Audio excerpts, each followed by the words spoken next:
Hey guys, it's Jamie. I want to share with you a little problem I had. I just whacked my nail into the door and I cracked the side of it. Can you see this here? See this little crack right here? I hit it, jammed it right in, and the whole nail bent because it's still a really hard, strong nail, but it bent here and it cracked the nail. So I want to show you a quick little fix on how you can save your nail.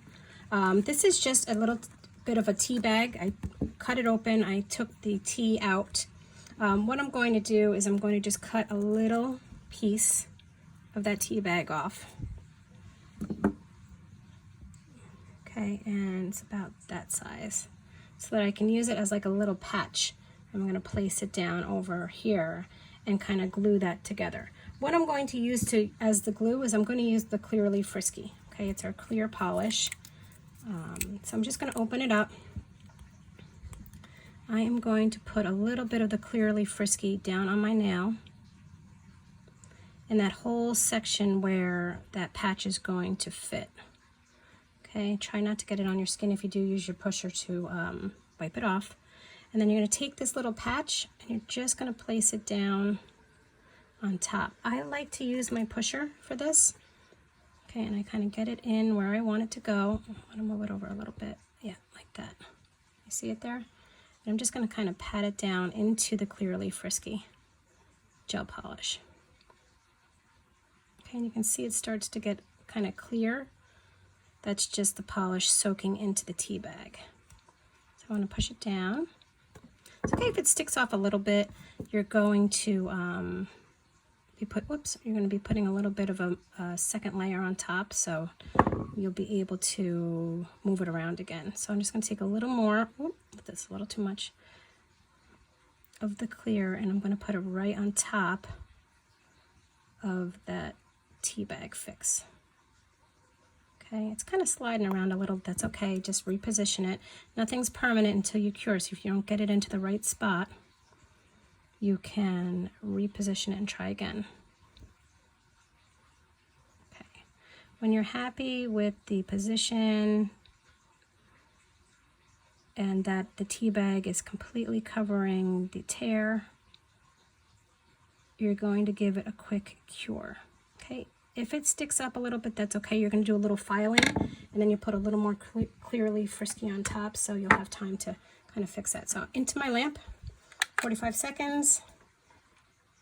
I usually hold my lamp in my hand when I'm doing my thumb, because this way I get my nail to sit flat, not kind of sideways if I was putting it in like this. Just helps everything kind of level out while it's curing under the light. All right, and then once that is cured, I'm going to take my buffer. I like to use the gray side so it's not so abrasive. And I'm going to go over the repair very gently to kind of smooth out any edges that may have popped up, just to get a nice smooth finish on it. And then I can kind of reassess and see if I need more Clearly Frisky on top or if it's ready to go for some polish. Okay, so here's my set. It's nice and strong now. Wow, pretty strong already. There's a little area here that's kind of sticking up, so I'm just going to take my buffer and I'm going to go right over the top, buff it down nice and smooth.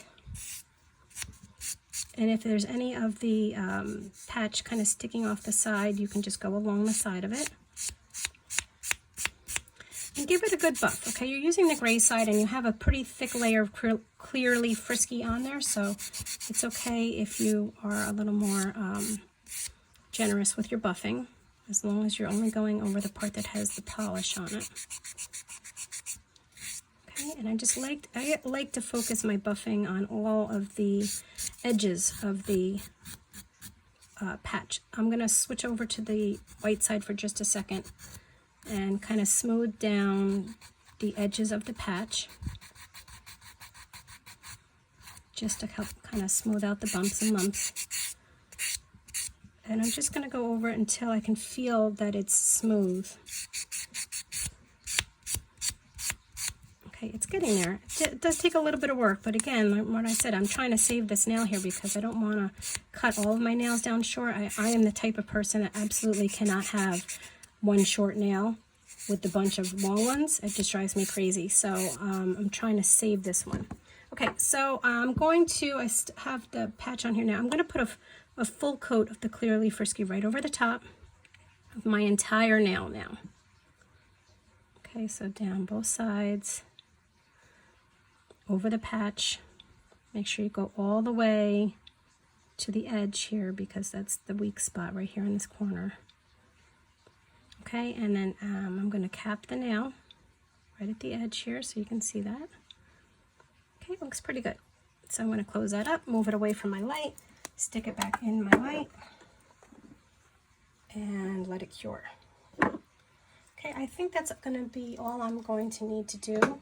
If I find that it's still a little bumpy or lumpy, I can go over it again with my the gray side of my buffer. Oh, there it is.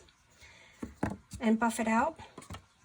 And if not, I think it looks pretty smooth, and I'm just going to go over with my color. I'm going to repolish with Just Cruise today. There it is. Oops, sorry, it's a little blurry. There it is, Just Cruise. That's this color. And then I'm going to buff out the shine and make it a nice matte finish. So that's how you fix a tear or a break in a nail. Sometimes it happens, ladies, you know, we're not always perfect with our nails. I wasn't paying attention and I just bumped it right into the door and cracked it. Okay, so now you can see, here's my final repair. You can still see the split underneath there, but what you don't see is that it's lifting anymore. It's strong, it's solid, it's nice and smooth, and it's ready for some polish. Okay, so good luck fixing your tears if you get one. Hope this was helpful, and I will see you again soon. Bye.